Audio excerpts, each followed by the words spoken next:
What's up, y'all? Welcome back.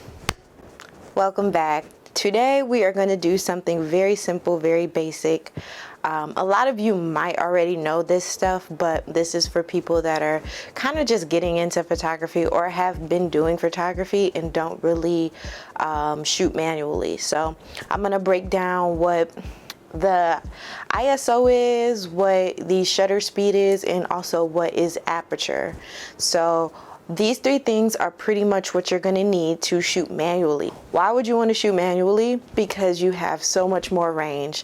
I don't know if you guys have ever shot auto, or if you're shooting auto or portrait, any of those like little settings on the dial of the camera. It's time to let those go. They are it's kind of like riding a bike with the training wheels on. Like if you're shooting and you're using auto or portrait, it kind of just is like you're not doing the work. You're kind of just like letting the camera figure it out. But when you shoot manually, this is what's going to give you guys range. It's going to give you the opportunity to create the image in the way that you really see it, and also just to manipulate it. You're going to be a real photographer at this point once you start shooting manually. Don't be afraid. It's pretty easy. Think of shooting manually as manipulating light. As a photographer, that's what you do. You manipulate light. You make sure that light is looking the way you want it to. You know, if you want it overexposed, if you want it unbalanced. I'm very open to like do whatever when it comes to creating photography, whatever works for you, you know, because at the end of the day, it's an art form as well. So if you're overexposing for something purposely for a creative look, I think that's dope. Like, just do what works best for you. So let's jump right into the video.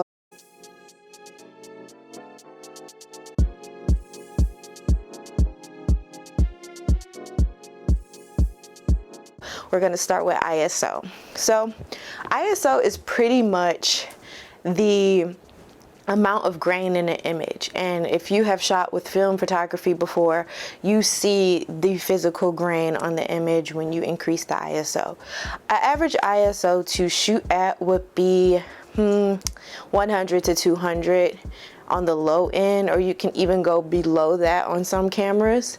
On a high end, when you start seeing grain, normally would be like 800 and up, and cameras go all the way up to, I don't even know what, let's see. So the highest ISO is like 400,000, which is insane. I never knew that. What would I need that for? Ever? Never would you need that. Never would you want to do that, especially not digitally. So, I mean, that's like the highest range. It's good to have, I guess. But ISO is really cool for allowing light in a kind of subtle way. So when you think of like all three of these things working together to create the image, you kind of have to manipulate, okay, what do you want to sacrifice? Like, do I want more texture or do I want more depth of field? But we'll get into like where you can kind of like shift gears and kind of manipulate and make it work for you. Next would be shutter speed. And shutter speed is basically, I got my lens, it's going to be how fast like the lens is clicking when you're releasing the shutter. I normally play around with shutter speed a lot when I'm in studio. If I'm using strobes, I want the camera to be able to capture the image as quickly as possible. So if I'm working with strobes, I'm normally at 125, at the highest like I kind of stick to 125 honestly, and at the lowest I would go probably 180. So it's like a fraction, so 1/80 and then 1/125, and that's basically how fast it's going. Because if you go above that, it can like make a black line in your photography if you're shooting in studio, and that's because it's going so fast that it's catching the shadow.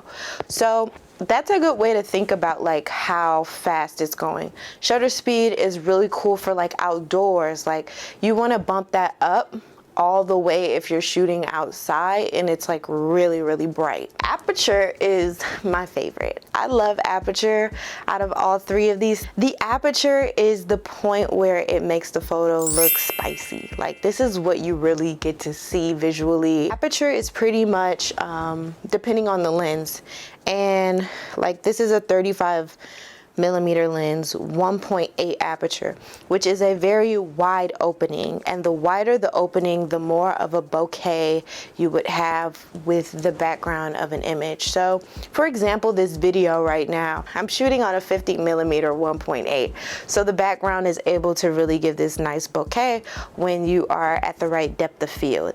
And it really, I think I love low apertures. I don't really like high apertures because they're cool for in studio when you're shooting and you have lighting.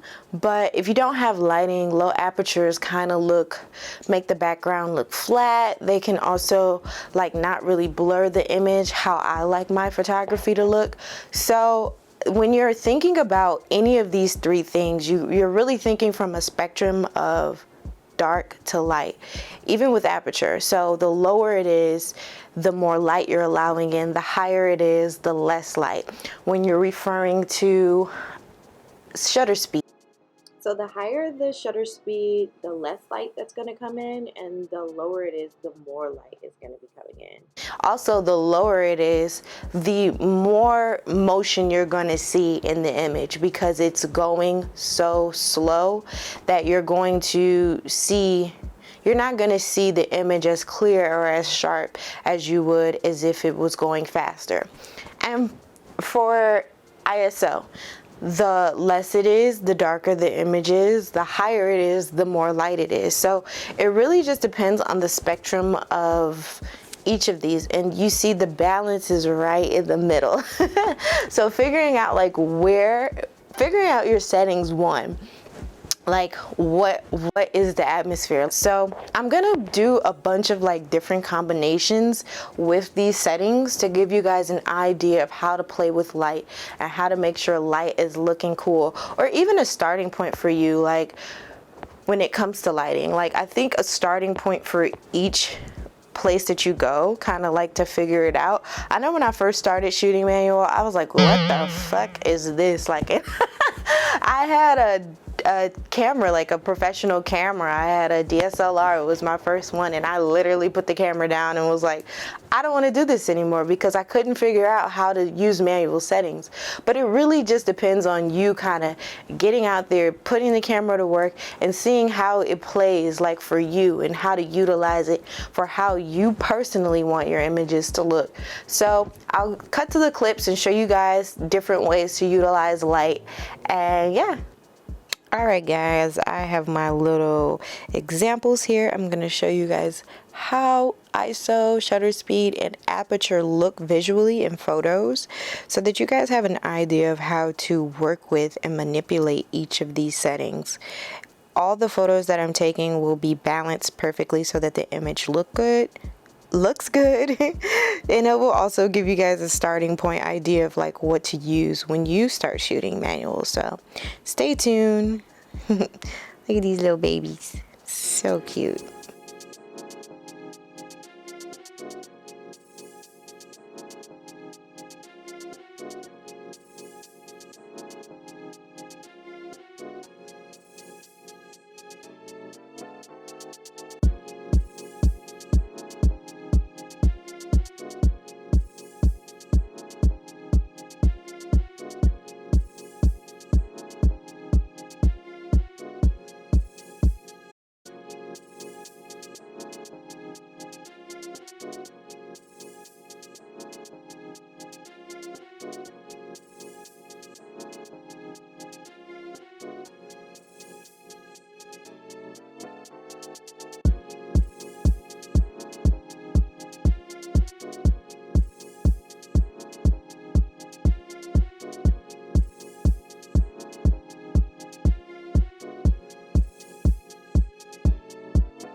So hopefully this video helped you guys to understand what ISO, aperture, and shutter speed really is.